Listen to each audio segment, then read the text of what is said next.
Coming up on iOS today, I've got a special guest host here with me, and that special guest host and I will talk about using your iOS, iPadOS devices offline. It's what you can do when you don't have service. Coming up on iOS today. Podcasts you love. From people you trust. This is TWiT.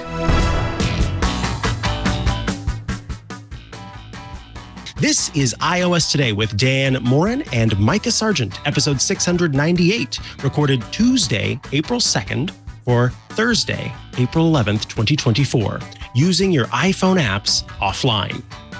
Hello and welcome to iOS Today, the show where we talk all things iOS and tvOS and HomePodOS and watchOS and visionOS and iPadOS and all of the OSs that Apple puts out into the world. We are here to help you make the most of those platforms so that you can make sure you're squeezing out every little drop of awesome in those rather expensive devices that you pay for. That is our goal here today. I am, of course, one of the hosts of iOS Today, and joining me this week is a special guest host. It's Dan Moren. How you doing, Dan? I'm doing well, Micah. Thanks for having me back. I just want to note that when you put all those OSs together, they're They are indeed. Ooh. See, that could either be spooky or it could be very interested. Yeah. Ooh. What do you got there? So I thought we talked a little bit before, Rosemary and I did, about travel. And one of the things with travel is that travel often leaves you in places where you may not have service. And when you don't have service, you could sort of look around and find something to do, or you could do what a lot of people do, which is find something to do on your phone. I thought it'd be a great time to talk about some of the ways to use your device, even when it's offline, because I think we think a lot about the connectivity, and frankly, the world is sort of going toward this understanding that at most times we have connectivity and we're able to browse the internet. That's why we've got a lot of streaming services. But a lot of these streaming services and subscriptions and certain apps offer offline functionality for maybe when you're on the airplane, you don't want to spend $60 on Wi-Fi for your 1 hour ride or whatever it happens to be. Or again, if you're somewhere else and maybe you don't have service, you can kind of take care of this ahead of time, unless you're like me who forgets until the day of and then realizes, oh, great, I'm stuck without anything to listen to.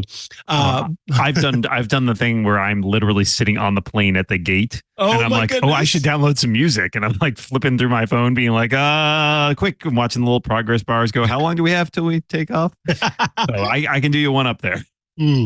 That is not fun. But I remember a while ago now, I was staying at a hotel and I had been I would travel between two places, Columbia, Missouri and Springfield, Missouri. And that, if I remember correctly, is like 4 hours or something like that. It's it's a long drive, 4 hours there, 4 hours back kind of a thing.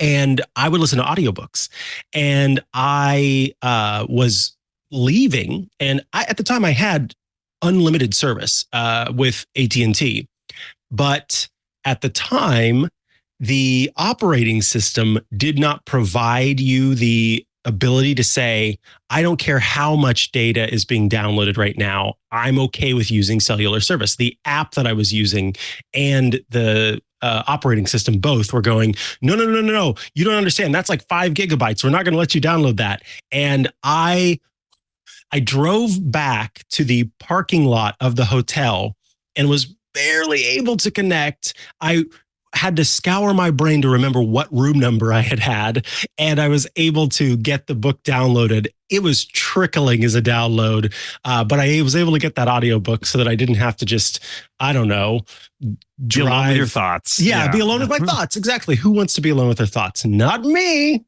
Don't tell my therapist. Anyway, so let's talk about some of the ways that we can do this. I thought I'd start by talking about music listening, because that is an easy thing to kind of think of. And what's great about music listening is that Apple Music and also some third-party tools are well aware of the fact that you may want to have local downloads. You can think about particularly the fact that, music we used to actually sync to our devices as their full file and play them there. We didn't have music streaming. Music streaming is relatively new in the scheme of things. And so you can still download music.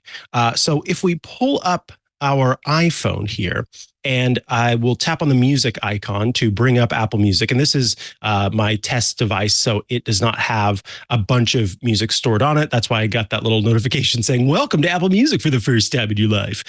But what I can do here is when I go into the library, and you'll notice that this currently does not have the syncing turned on. So I'm going to turn that on first, and it'll load in the library for this account.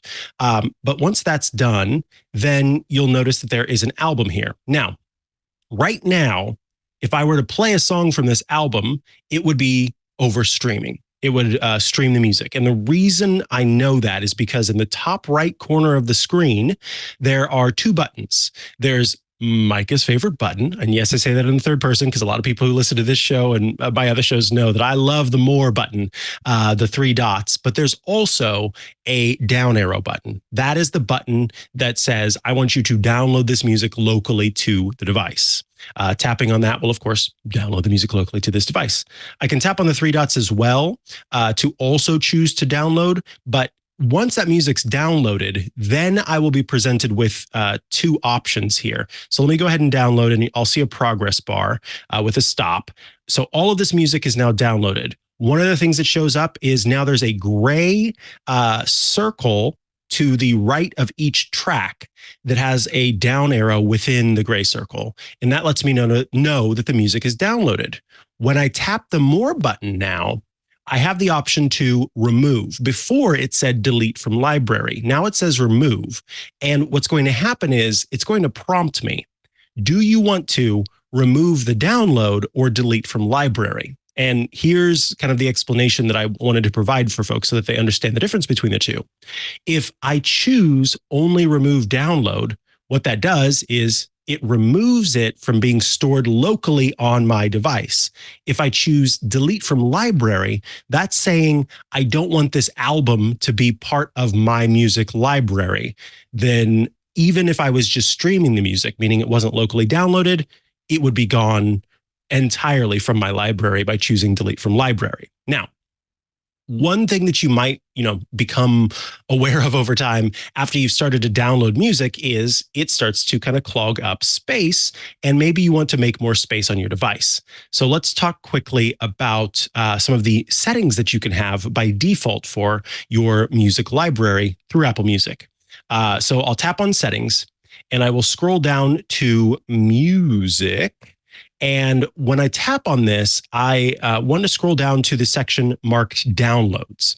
And here is a way to kind of build in a lot of control. First and foremost, we have some toggles that I want to mention before we go into the deeper menus. There's download over cellular. Remember earlier I was talking about cellular downloads and it not being a system control at the time.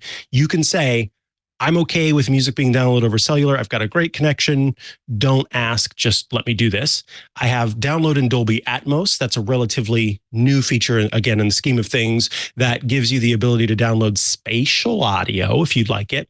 And then automatic downloads. Now, automatic downloads basically tells the system that when you add music to your library, I want you to go ahead and download it to the device. So if you make a purchase in the iTunes store, an actual album purchase, or if you are adding it to the library, it can automatically download. I have that turned on my phone because what I'm going to show you in a second is how you can kind of manage how much is downloaded. We'll go into the two areas. First, downloaded music. If I tap on downloaded music, I can see what music is stored locally on my device. So right now, there are that's 210.2 megabytes being taken up locally on my device. And it's all from one artist because that is the one album that I downloaded, that Cosmo Sheldrake album. At any time, I can swipe on the album to delete it. I can tap into the album and delete a specific song. I can basically make edits anywhere along to say, I just want that song gone from my music library. But here is the beautiful thing. This second section within the music settings in the settings app is called Optimize Storage. And when we tap on Optimize Storage and turn it on, you have the option to tell your iPhone how much space you are willing to give up to music. And what this does is it intelligently will add music to your library. And well, I should say it doesn't intelligently add, it intelligently removes music from your local storage. So what happens is I say, I'm okay with about 8 gigs of my total storage space to be taken up by music. So remember, I turned on automatic downloads. As I add music from albums, playlists, etc., to my library, it will go ahead and download those. But as it approaches 8 gigs, it will let it get to 8 gigabytes, and then it will stop letting it take up any more storage space. When it reaches that point, it will look at music that I haven't played in a while, and it will say, okay, he hasn't listened to this in ages. This music can be removed from local storage. It's still in your library, but it's removed from local storage, and that will help save some space. Once you've set that up, then you'll know what is available and what you have downloaded locally. So my kind of last bit of advice here is to, in the music app, check which music you want to have stored locally, and then make sure that there's a check mark in the top right corner of each of the albums. And another little pro tip is that on the main screen of the music app, tap on Library at the bottom, and then look in that section marked Library for the category, I guess, marked Downloaded.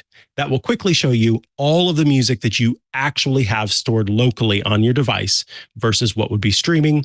And then you won't be in a situation like Dan and I were, where you're at the last second trying to add stuff to the list. Any tips that you want to provide about music from Apple Music, or just music management in general?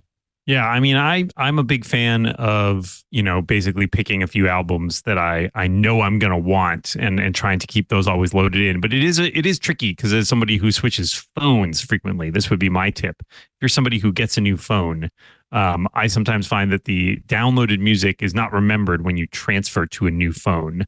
And so sometimes you may need to re-download albums that you had stored on your device, because otherwise you may have lost them in the interim. I also find it really handy for, I would recommend here, I use Plex for some of my media needs. And that's one place where I have audio, for example, saved that is not necessarily Apple Music audio. Like I have, some other radio dramas and things like that I've accumulated over the years and converted digitally from my personal collection. And I like to have those accessible. And sometimes you need something that doesn't quite fit in the rubric of how Apple Music wants to handle these things. So I end up using Plex's offline sync mode to basically have that stuff available for me. And that's handy in a variety of situations, whether you're going to be on a plane or whether you're just going to be someplace that doesn't have any connectivity if you're traveling, for example. So yeah, I think those are sort of the big ones that occurred to me, but Apple has made downloading Apple Music stuff very easy. And I really appreciate that. I would also add, if you are short on some storage space on your phone, one additional sneaky thing that you can do is download music onto your Apple Watch. If you have an Apple Watch, and listen directly from there if you've got some AirPods or other Bluetooth headphones. So if you find yourself thinking, oh no, I only have an iPhone, then it's like I've only got a little bit of room for you and I don't have enough room to download my music. That is a really good tip. Thank you. I also wanted to mention another very popular music streaming service, which is Spotify. And it's going to look very similar to what you would see if you were using Apple Music, in the sense that you just need to look for the circle with the down arrow in it. We've kind of come together as a society of internet users to almost always agree that download is a circle with a downward facing arrow inside of it. Interesting. And so if you wanted to listen to the new Beyonce album, Cowboy Carter, for example, you can see, if you're watching, if you aren't, then you can tap on the little circle with the arrow face, or, pointing down. And then you will download those albums locally to your library. And they have the green, once they've been downloaded, they have a green circle with an arrow facing down. All right. So we've talked about music, but this is not the only place where you, of course, will have local downloads that you might want to have. Dan, I was hoping you could talk about ebooks, because there are, of course, yes, that's one place that, you're not streaming, right?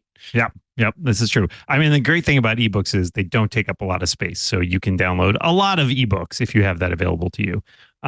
As somebody who uses an ebook reader, it was a Kobo reader. I've used a Kindle in the past too. One of the great things about those devices in general is obviously that stuff you have on them is already downloaded. But if you read on your iPhone or iPad, you may also want to be able to download stuff there. And most of these apps make it pretty easy. If, for example, you're using, say, the Apple Books app, that's one place that you read books. Usually you can go into your library there and see a similar sort of situation where you can find, often find Micah's favorite button, I think, the little more button next to a title in your library, and you'll see a download option there, and that makes sure that that's on your device. And then you can even have, I believe there's a collection section. It lists downloaded as a category of things. So you can just go there and look at specifically the things you've downloaded. And then one of the virtues of the Apple Books app is that it does also integrate with your audiobooks. So if you have audiobooks you've downloaded from Apple Books, they will also show up in that downloaded section, which is very convenient if you want to make sure that you've got those for offline listening. There's obviously also the Kindle app, which I believe provides a similar functionality for items in your title. They're usually, I think, need to tap and hold on the title in your library, and then it'll pop up a menu of options, including download. I don't remember if Kindle app also supports audiobooks, because I don't listen to a lot of audiobooks, to be frank. But I would assume you can do that, at least in the Audible app as well, which we do occasionally. My wife and I listen on road trips. Sometimes we've downloaded some audiobooks for listening there. So that's handy too, because sometimes you're in and out of connectivity, and there's nothing more frustrating than suddenly your audiobook that you've been happily listening to for the last hour just grinds to a halt because you've left coverage area. So those are the easiest ways to do that. I will add into this as well. Comics apps are actually pretty good, have gotten pretty good at this offline reading. And that even includes apps that largely depend on having a connection online, such as I'm thinking about the Marvel Unlimited app, which is, a big, almost like a streaming service of comics where you can, sign up and log in and then access the comics that are on there. But you can also specifically download the comics if you're like reading something in the middle of an issue or something like that. You can download issues onto your device. They used to have a limit on how many issues you could have downloaded. I don't remember what it is, but I think it got larger. So it's still it's a lot. I want to say 16, 32, something in there. So that's a handy way to be able to grab a bunch of content if you're just looking for something to have, again, available to you, whether you're on the plane for a little light reading. And I believe a lot of the other comics apps, including Comixology and the DC Universe app, I think that's what the DC version of Marvel Unlimited is called, let you do that as well. So all sorts of good ways to do offline reading. And of course, if you have stuff that is your own particular library, I used to rely on Goodreader, the app Goodreader, to download stuff and have locally from using my iCloud Drive storage or stuff like that to load, a PDF that you might have or some other content that maybe you have from your personal collection that you want to read. That's a really handy way as sort of a catch-all to have all that stuff in one place. Nice. Yes.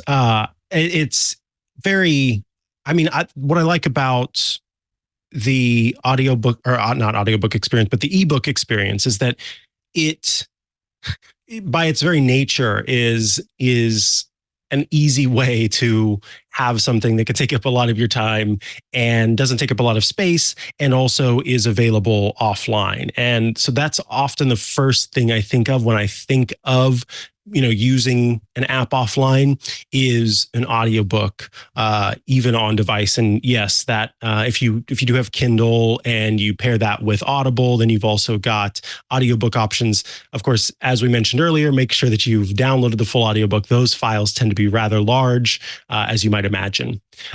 Outside of that, of course, there are media apps, and many of these media apps originally did not feature downloads, but because they came to realize and understand that people wanted a way to view content without necessarily being online, or maybe they wanted to get it while they were at home so as not to use their cellular service, then they then they said, okay, let's make that happen. So I've got a few examples here to show people kind of a couple of the more popular streaming services. Netflix makes it very easy to download whatever you might want to. And in order to do that, if you're on an iPhone or an iPad, you basically need to tap on your profile, which is in the bottom right corner of the screen. And from the kind of main screen for what's called My Netflix, you will see up at the top your photo and your name, and then you'll see notifications. And then below that, you'll see downloads. When you tap on downloads, that is where downloads are stored. But what's great about this is it's also where you can see what is able to be downloaded. When you tap on that, it'll show you the specific content that is available. Now, Netflix also has some mobile games that are in this section, but we're specifically talking about content. And so let's say you wanted to watch The Crown, which I absolutely recommend. You would tap on The Crown, and you can choose whichever episode and season you're on. Let's just say we're on season 1, episode 1. Once again, we've got this time there's no circle around it. Darn you, Netflix, but there is a down arrow. And so we can tap on that, and it will start to download the episode locally to your device. Once it's stored locally, it remains on the device for a period of time and will disappear after a while. But now I can go into my downloads section, tap on it, and view this episode. Once you've kind of set up a download, you have the option to say how much storage space you're willing to give to Netflix. So I can go in and say, I'm allowing 3 gigabytes. That's about 12 hours of movies and shows. And I can turn that on. And then what it'll do is kind of in the background, download that content. Now, what's great is if you're watching a show, it will go ahead and download the next episode of a show that you have started to download. And then once you've watched them, it will go ahead and delete them as well. See, all of that's built in. I think that's really smart. And then it will also, based on what it thinks you might be interested in watching or listening, or rather watching, it will kind of go and grab things. I am going to turn that off. I don't want downloads for you, which is, again, it kind of going out and grabbing stuff based on what it thinks you might like. But I do like the download next episode option. So now I've got some different shows that are downloaded automatically, and that stuff is available. At any time, I can go in and swipe to remove it from my device locally and move along. The same thing applies to Prime Video. If I go into Prime Video, from the home screen, I'm actually presented at the bottom with an option that says downloads. And so I can tap on downloads, and just like Netflix, I have some options to find the videos to download and then also manage. So I'm going to tap on manage first. And from here, I can say, go ahead and automatically download episodes. I want you to download 3, for example. And then I also want you to delete episodes that I've watched. So that's set up. Now I will go in and I will say, oh, yes, I would like to see Asteroid City. I can tap to download that, and it will be available to me offline, again, for a period of time before it will disappear. So all of that media can easily be downloaded and stored locally on your device, again, without any service, which is great. Now, outside of that, there are times where, you're not interested in watching stuff.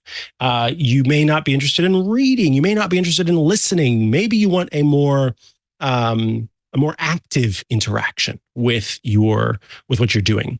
And so this is a great opportunity to bring up Apple Arcade. Apple Arcade is the system or rather, I shouldn't say that's the system. It's kind of purpose built for this. When Apple Arcade first launched, Apple wanted to provide a tool, a service that gave you the option to play games without worrying about free-to-play mechanics, which are kind of those little wait 30 seconds and then your bubbles recharge and then you can play, or you can buy to actually get more, yada, yada, yada. No, it is not that. This is instead a way to play without free-to-play mechanics, but also one of the stipulations is that it needs to be able to be played offline. So with Apple Arcade, you are able to find titles and play them without needing to have a connection. Now, it's important to understand that if the game has a multiplayer online experience, obviously you'll need to have a connection to play those, but each of the games is able to be played without. So I've launched the App Store, and down at the bottom, I will tap on Arcade, and that will show me the different games that are available. And I can choose to get any of these games. You may want like a card game or a word game, something like that, that is kind of easy to play and doesn't require an online experience. Now, because these games are providing an offline experience, you may notice that they take up a little bit more storage space than maybe some of their regular App Store experiences that are similar. So they're not necessarily going to be very small files. And again, when it comes to using your phone apps offline, keep in mind that that is going to be a big part of this, that you are going to be taking up storage space for that period of time. That's why we're showing you all those management tools. But this game, then, I'm able to play offline without needing to connect to the internet. And so, yeah, that's a quick look at Apple Arcade, which you can get as part of a larger Apple subscription, or you can purchase individually for $6.99 a month, with the understanding that many people will have access to a free month trial, and in some cases even longer than 1 month. There's sometimes 3-month trials, depending on if you've purchased a device for the first time, etc. So you may be able to check out Apple Arcade for free to see if it is right for you. And if you haven't claimed that subscription, a free trial of the subscription, maybe wait until you're going to be in a place where you don't have connection, and then you'll have that opportunity. And then last but not least, Dan, I believe you added something to the list. I did. And particularly, this is handy if you are traveling someplace where you don't expect to have connectivity, whether it's because you're out of range, maybe you're out camping, or whether it's because maybe you're in another country where you don't necessarily have a cellular connection. And that is, Apple Maps has recently added the ability to have maps offline. So this means you can basically say, hey, I'm going to this area. I'm going to sort of select that in Apple Maps, and it will offer to let you download it to use offline. So even if you have no connection whatsoever, you'll still be able to navigate, still be able to get directions, still be able to look at data that shows up in maps, like what businesses and stuff like that. I find this immensely helpful when I am especially traveling. My in-laws actually live up in a place that we have sort of mixed coverage in the mountains. And so that's tricky sometimes to be able to get around or be able to look stuff up when we are out of the house there. And so that's a really, really handy feature. Obviously, other mapping apps, I believe Google Maps also allows you to do this.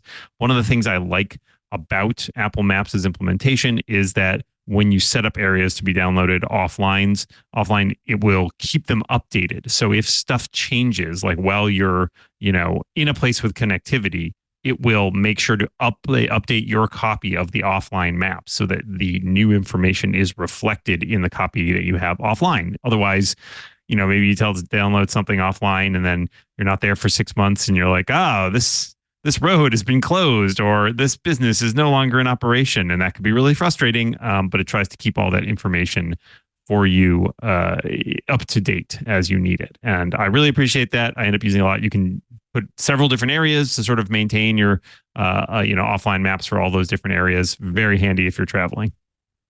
Nice. Yes, I forget about the particularly the newer updates to Apple Maps, and that keeping things updated functionality is really nice.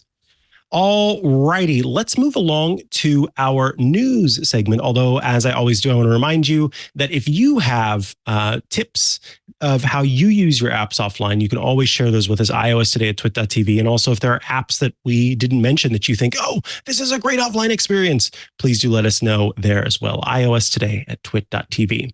All right, in the news segment this week, I wanted to mention that Apple has officially announced, yes, the Worldwide Developers Conference. No surprise that Apple is holding a Worldwide Developers Conference, as they do so every year for a very, very, very long time.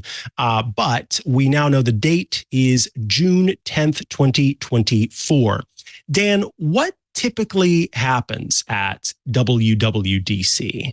Well, there's a few different parts of it, depending on sort of what your experience is. Now, first of all, since 2020, Apple has held these events primarily online. They were previous to the pandemic, held in San Francisco and later in San Jose, and they would invite in a bunch of developers. And you have a couple different parts, one of which was obviously a big Apple keynote. That's the kind of thing we're used to seeing, where all the executives get up on stage and they talk about the exciting things coming in all those OSs later in the fall. So they'll run down all the major announcements, talk about new technologies, and sort of break that out for a mainstream audience. Then the rest of the week was usually given over to stuff that is more aimed at the actual developer community. So specifically, how to take advantage of all those new technologies Apple's rolled out, and involve things like sessions where they sort of have, would have people talk and break down, like, this is what this technology does, this is how to use it in your apps, etc. They would have abilities for like hands-on labs where you could go and talk to Apple engineers to help solve problems with your apps and so on. Now, obviously, this has changed since the pandemic, and what Apple seems to have settled into a routine doing is now having a sort of one-day event where they invite some members of the press and media, as well as a select number of people who enter essentially a lottery system to get the option to come to Apple Park and visit for this special event, which now has some, additional little fun things that Apple tries to do in addition to the keynote to make it worth your while to take that trip. And then they also post a bunch of videos, which are all these developer sessions about here's how to use all these new technologies. But those videos are now available basically to anybody. Even, I believe, just this week or last week, I guess, when Apple announced this, they also shared that they've got a Apple developer page on YouTube now.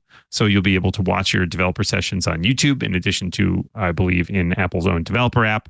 And then there are also those opportunities to have those sessions with labs with Apple engineers, which they now also can do in sort of a remote fashion. So all those opportunities are still available. They're just, predominantly virtual. And of course, there's the very, very small physical in-person part of the event as well. But that has become pretty minimized in the last few years. And I think it's great because it means it's just much more accessible to everybody who couldn't necessarily make the trip out there and pay for flights and a hotel room and all that stuff. So yeah, it's a pretty broad event these days. Nice. Yes. I, of course, as many people are, I'm looking forward to seeing what Apple announces in terms of all the many platforms we talk about on this show. Particularly interested in seeing what Vision OS updates we might see, and how that will impact kind of the Apple Vision Pro going forward. It is always a fun time because there's so much to dig into. There's so much information, and there's always stuff that there's just no room to talk about it on stage.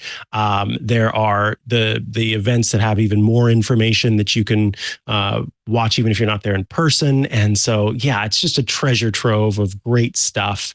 And we will, of course, be bringing you all of that information as it kicks off in June.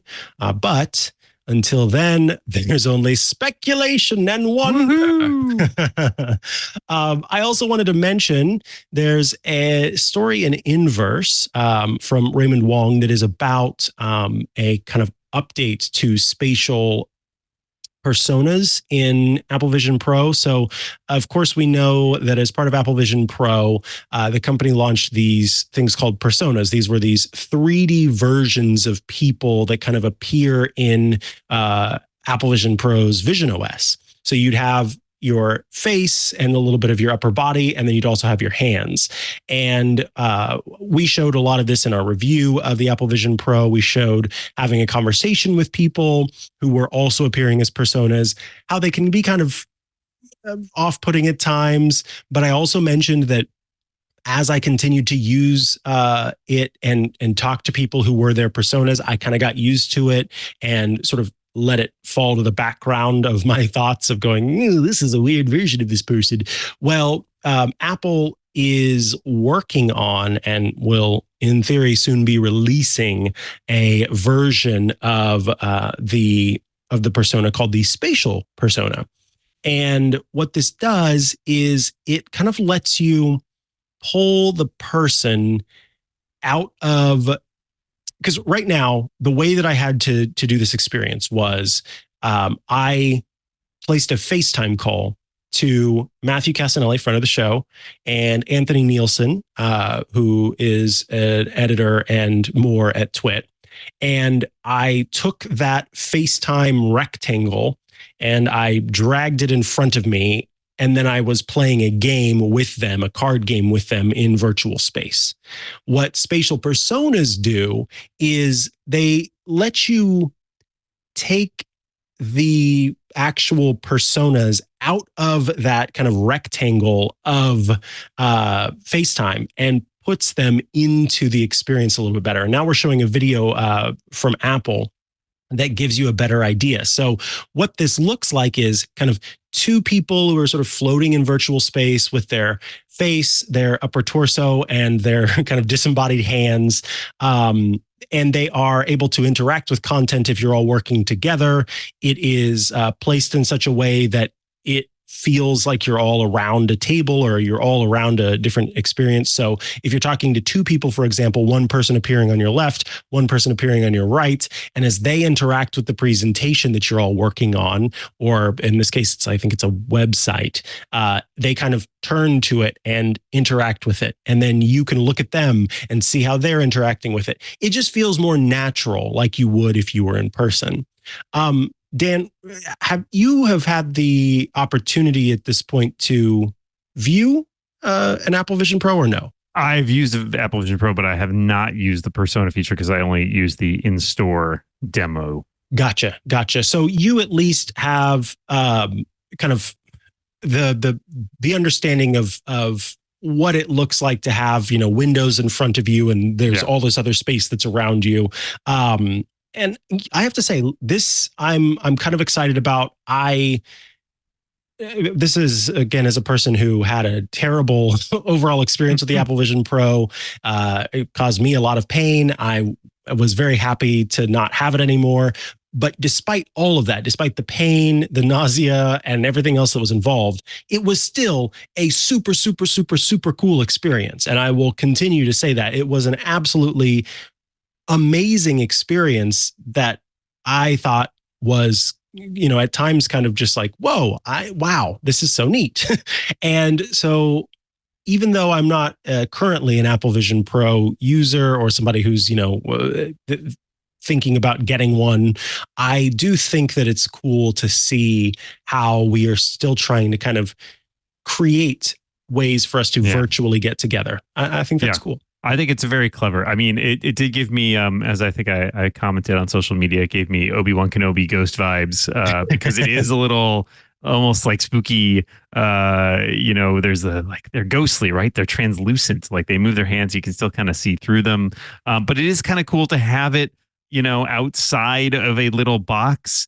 Again, as with your experiences with personas, it feels like a kind of thing that you might get used to, but it does have this thing that the Apple Vision Pro has been light on so far, which is any sort of interaction or shared space. Like if you are having a meeting or something, or you want to watch a movie with a friend, like you could sort of do that, but it would be weird because you'd all be sitting in little boxes watching a movie that's also in a little box. And it's like, well, why are we all in little boxes? So this feels like the kind of thing that, does bring it more into like, okay, it's a shared virtual environment. And it does it in a very particular Apple way that is different from, say, how Meta does this, or some of the other companies making VR headsets do their shared spaces, which a lot of times require like avatars and things like that. And this is trying to really mimic the idea of like, okay, you're in this space together.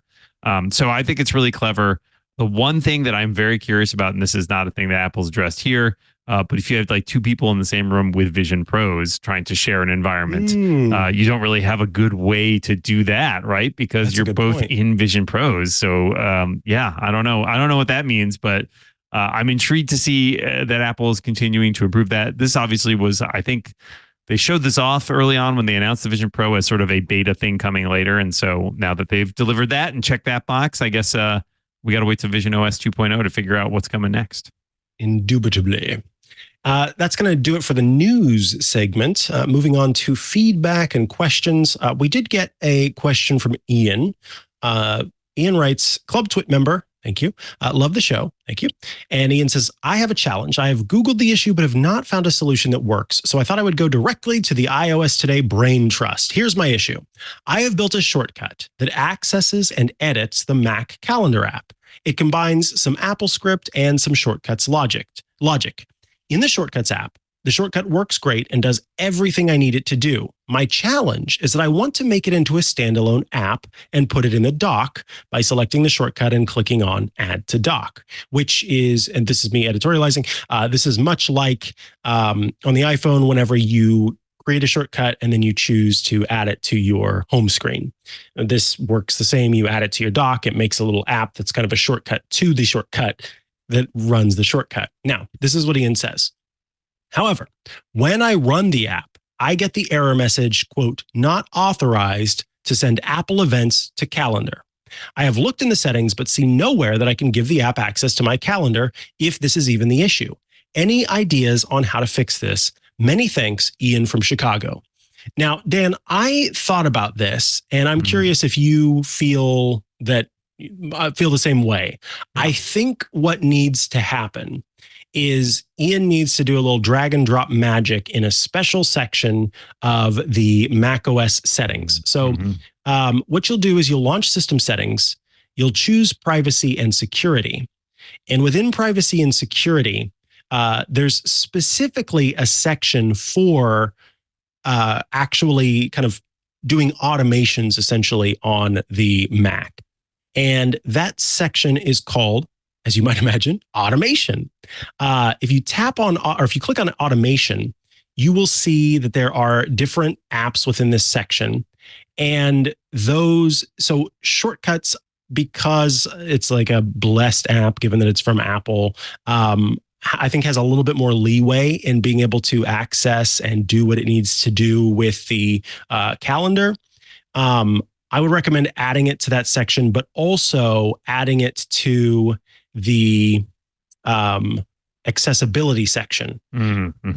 So in the accessibility section, the kind of underlying name for this is allow the applications below to control your computer.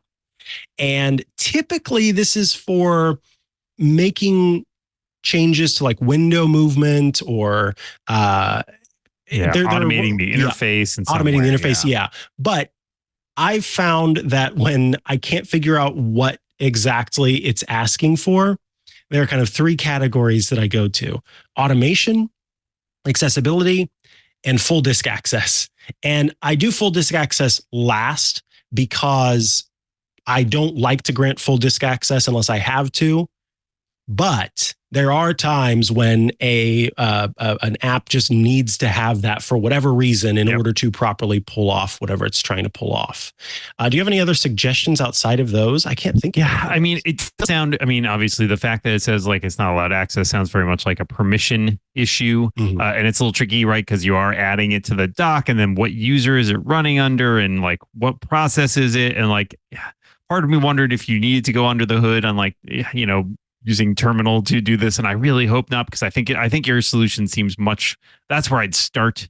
Certainly, Mikah, with Mikah's solution about trying to grant it the permissions in these system settings. But it is tricky, right? Because these shortcuts are kind of like little applets almost, but they're not really running their own thing. They're basically shortcuts running things. So trying to pass that access off to the applets can be a little bit challenging. But I agree with your assessment that I think adding that to some of the accessibility and maybe the calendar access and full disk access, if need be, you could at least try it and see what happens. And if you can then sort of, the other option is if you give it full disk access and then it works, you can maybe try to like reel that back. Yeah, exactly. And try and like, okay, I don't need that. Can I just do this? So yeah, I agree. I think that's probably the right approach to start out, but it is frustrating that it works so nicely in the, you know, one scenario and then it struggles in this other one. Yeah, that is annoying. But Ian, it's a great question, and thank you for your support. Folks, that is going to bring us to the end of this episode of iOS Today. You can email us, iostoday@twit.tv, if you want to get in touch with your questions. Remember, we're opening it back up to questions again, not just Shortcuts Corner requests, but of course, send those in too. Rosemary will be back next week, and we will have plenty of opportunities to talk about new shortcuts that need to be created. All of that, again, goes to iostoday@twit.tv. Thank you to those of you who are Club Twit members who are seeing the video version of this show. Of course, the show is now available to the public in audio version. If you'd like to see what we were talking about, join Club Twit at twit.tv/clubtwit. $7 a month, $84 a year. You can join the club. And when you do, you get some great stuff. You gain access to the Twit Plus bonus feed that has extra content you won't find anywhere else, behind the scenes, before the show, after the show, special Club Twit events.